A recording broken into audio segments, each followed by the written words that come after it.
With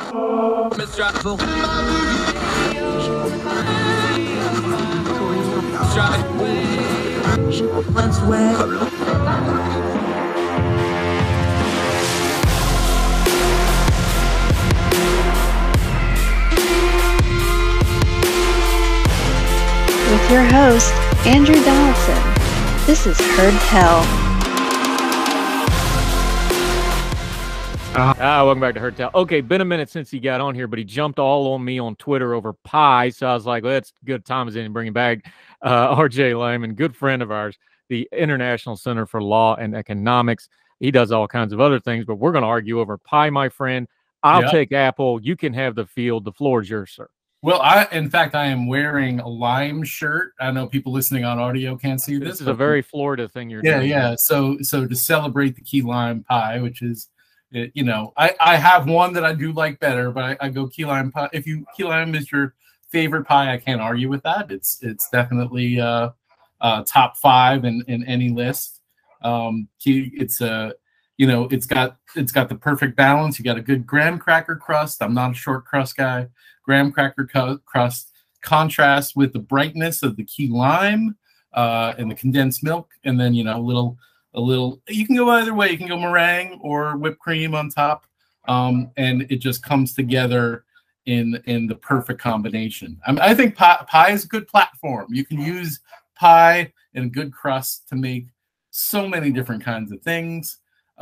Cake, cake is there's a frosting delivery mechanism, and that's its best purpose. Otherwise, cake is kind of bland, kind of dry. Pie can be everything.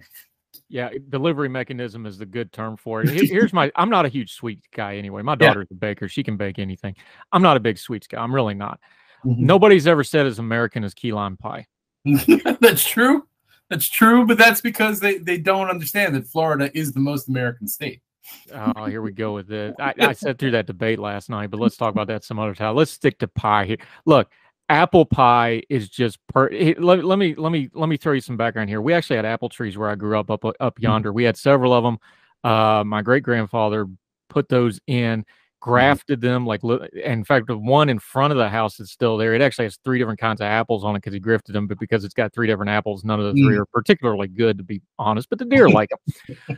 But those transparents right in front of the house, and we've lost a few of the trees to storms and stuff over the years. Those transparents, man, you don't want to eat them off the tree because they got a little tart to them. But by the time you make apple pie out of them bad boys, and Mamaw made some apple butter out of them bad boys, you're talking now. The eating sweet apples, you got to get a little bit of a tart apple. So when you sweeten it up, it's got that balance. And then whether you do regular pie or you do Dutch where you do the crumble, I can handle either. You want to get real funny and do the strip things with the crisscross. Look, we're poor folks. Just put some crust on there and poke a hole and let's go. Get a little ice cream on there. Yeah. It's just perfect. It's tart. It's sweet. You get a little ice cream on there. I'm not a biggest sweet guy, but there's a reason we say as American as apple pie because it's just perfect. It's a good balance of elements as well. I'm not going to denigrate apple pie. You serve me a good apple pie on Thanksgiving, I'll be a very happy man. I just think there's a lot of other pies. But then again, I go towards very sweet. My very favorite pie is the Amish Pennsylvania Dutch Schoofly pie, which is basically just 2 slabs of sugar, a slab of molasses, slab of brown sugar on top. Yeah, the molasses, for people that don't know, molasses is very distinctive. Of course, something, Appalachian, so this is something very, indigenous to my culture. Molasses is this whole different thing. And when you correctly use molasses in a thing, you can tell it's sweet without being over. But this is we both traveled Europe. Like you go into a pastry shop in like Germany or France or somewhere, even something that's glazed with sugar, it's not that heavy, artificially sweet like we get here in America. It's not that just punch you in the face sweet. And molasses does that better than sugar does. So we had an Amish community when I was working in Ohio. We actually delivered to them, and they would always send back the Amish donuts. I'm talking just a dough ball the size of your fist covered in that.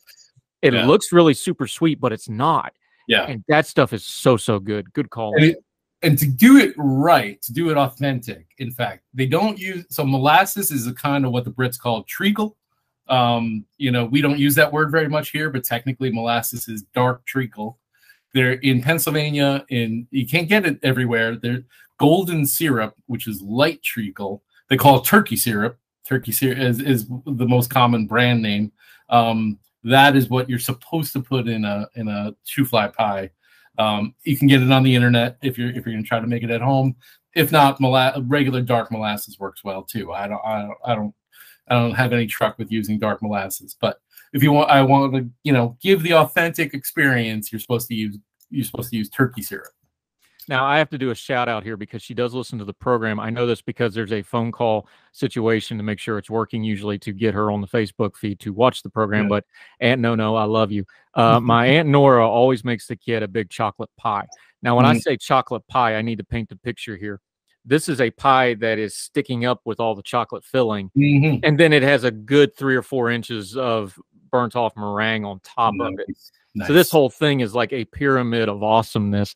Again, I'm not a super sweets fan. She usually makes them for my kids when we're in for things, but I have reconsidered my position. I will also consider the chocolate pie from Aunt No of Mount Nebo, West Virginia. But what about your standard fruit pies? Your cherry pie, blueberry pie, peach pie? You're not a fan. I'll tell you this.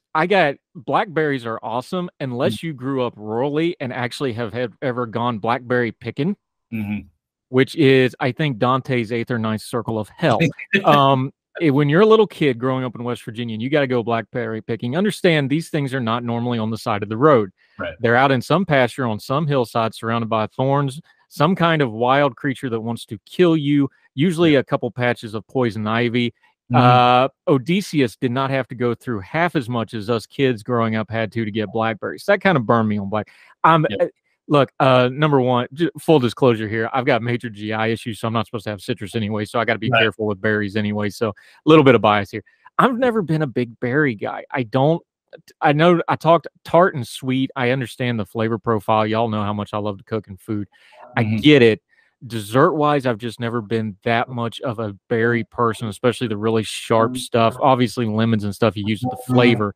I've just never been a berry guy. I just never have been. It's just personal preference thing. But I get it. I understand, berries and cream, you're already halfway to a pie right there. People go to brunches, a mimosa is basically a liquid berry pie. Let's just be fair with alcohol in it. I get it. It just ain't me. If you want a balance, good balance of sweet and tart, I think a really excellent pie is a strawberry rhubarb. Strawberry pie on its own, like a strawberry cream pie, even for me, that's a little too sweet, a little too cloying. Rhubarb on its own, some people really love it. It's tart, it's a little bit astringent, a little bit bitter, but you combine the two in a strawberry rhubarb, and that is you got all the flavors, all the balance right in one spot. Yeah, I get the berry because look, the key to food is balance, especially when you're putting something like a pie. That's one of the reasons I don't like cake. You actually opened up with this. I'm not a big icing guy, so if all I'm getting is icing when I eat your cake, then you've already lost me. And I get it, people like icing, but it should be the end note crescendo, not the first note. It's not a James Brown thing. Hit it on the one. If I'm getting icing first and that's it, you've already lost me. Yeah, pie, cake, confections, bigger. You got to balance those things out. And this is why it comes back to apple pie for me as being my favorite, because that thing just balances so well. If you do it right, you do the crust. The crust is so important, by the way. You got to get that flared lakey. It's like making biscuits. Got to get them layers in there. Got to get that cold butter in there. There's an art to it. I don't know how to do it. I'm a pretty good cook.